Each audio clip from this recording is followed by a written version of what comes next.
अंडमान में झंडा फहराकर भारत की आजादी का जयघोष किया था।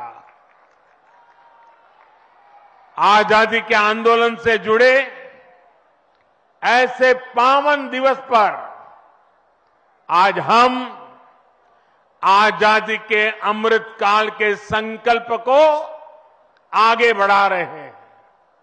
आज विकसित भारत के निर्माण को गति देने के अभियान को अयोध्या नगरी से नई ऊर्जा मिल रही है। आज यहां 15,000 करोड़ रुपए से अधिक के विकास कार्यों का शिलान्यास और लोकार्पण हुआ है। इंफ्रास्ट्रक्चर से जुड़े ये काम आधुनिक अयोध्या को देश के नक्शे पर फिर से गौरव के साथ स्थापित करेंगे। कोरोना जैसी वैश्विक महामारी के बीच ये कार्य अयोध्या वासियों के अथक परिश्रम का परिणाम है। मैं सभी अयोध्या वासियों को इन परियोजनाओं के लिए अनेक अनेक बधाई देता हूं। मेरे परिवारजनों, दुनिया में कोई भी देश हो, अगर उसे विकास की नई ऊंचाई पर पहुंचना है तो उसे अपनी विरासत को संभालना ही होगा। हमारी विरासत हमें प्रेरणा देती है, हमें सही मार्ग दिखाती है। इसलिए आज का भारत पुरातन और नूतन दोनों को आत्मसात करते हुए आगे बढ़ रहा है। एक समय था जब यही अयोध्या में रामलला टेंट में विराजमान थे। आज पक्का घर सिर्फ रामलला कोई नहीं, बल्कि पक्का घर देश के 4 करोड़ गरीबों को भी मिला है।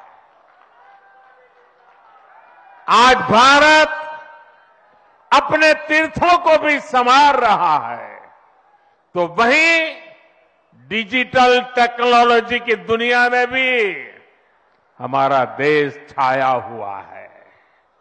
आज भारत काशी विश्वनाथ धाम के पुनर्निर्माण के साथ ही देश में 30,000 से ज्यादा पंचायत भवन भी बनवा रहा है। आज देश में सिर्फ केदार धाम का पुनरुद्धार ही नहीं हुआ है, बल्कि 315 से ज्यादा नए मेडिकल कॉलेज भी बने हैं। आज देश में महाकाल महालोक का निर्माण ही नहीं हुआ है, बल्कि हर घर जल पहुंचाने के लिए पानी की 2 लाख से ज्यादा टंकियां भी बनवाई है।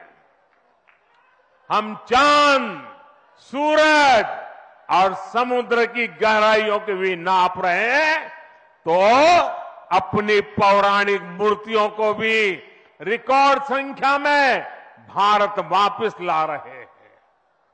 आज के भारत का मिजाज यहां अयोध्या में स्पष्ट दिखता है। आज यहां प्रगति का उत्सव है, तो कुछ दिन बाद यहां परंपरा का उत्सव भी होगा। आज यहां विकास की भव्यता दिख रही है, तो कुछ दिनों बाद यहां विरासत की भव्यता और दिव्यता दिखने वाली है। यही तो भारत है। विकास और विरासत की यही साझा ताकत भारत को 21वीं सदी में सबसे आगे ले जाएगी। मेरे परिवारजनों, प्राचीन काल में अयोध्या नगरी कैसी थी, इसका वर्णन खुद महर्षि वाल्मीकि जी ने विस्तार से किया है। उन्होंने लिखा है, कोसलो नाम मुदितः स्फीतो जनपदो महान निविष्ट सरयू तीरे प्रभुत धन धान्यवान। अर्थात वाल्मीकि जी बताते हैं कि महान अयोध्यापुरी धन धान्य से परिपूर्ण थी, समृद्धि के शिखर पर थी और आनंद से भरी हुई थी। यानी अयोध्या में विज्ञान और वैराग्य तो था ही, उसका वैभव भी शिखर पर था। अयोध्या नगरी की उसी पुरातन पहचान को हमें आधुनिकता से जोड़कर वापस लाना है। साथियों, आने वाले समय में अयोध्या नगरी अवध क्षेत्र ही नहीं, बल्कि पूरे यूपी के विकास को ये हमारी अयोध्या दिशा देने वाली है। अयोध्या में श्री राम का भव्य मंदिर बनने के बाद यहां आने वाले लोगों की संख्या में बहुत बड़ी वृद्धि होगी। इसे ध्यान में रखते हुए हमारी सरकार अयोध्या में हजारों करोड़ रुपयों के विकास कार्य करा रही है, अयोध्या को स्मार्ट बना रही है। आज अयोध्या में सड़कों का चौड़ीकरण हो रहा है, नए फुटपाथ बन रहे हैं, आज अयोध्या में नए फ्लाईओवर बन रहे हैं, नए पुल बन रहे हैं। अयोध्या को आसपास के जिलों से जोड़ने के लिए भी यातायात के साधनों को सुधारा जा रहा है। साथियों, आज मुझे अयोध्या धाम एयरपोर्ट और अयोध्या धाम रेलवे स्टेशन का लोकार्पण करने का सौभाग्य मिला है। मुझे खुशी है कि अयोध्या एयरपोर्ट का नाम महर्षि वाल्मीकि के नाम पर रखा गया है। महर्षि वाल्मीकि ने हमें रामायण के माध्यम से प्रभु श्री राम के कृतित्व से परिचित करवाया।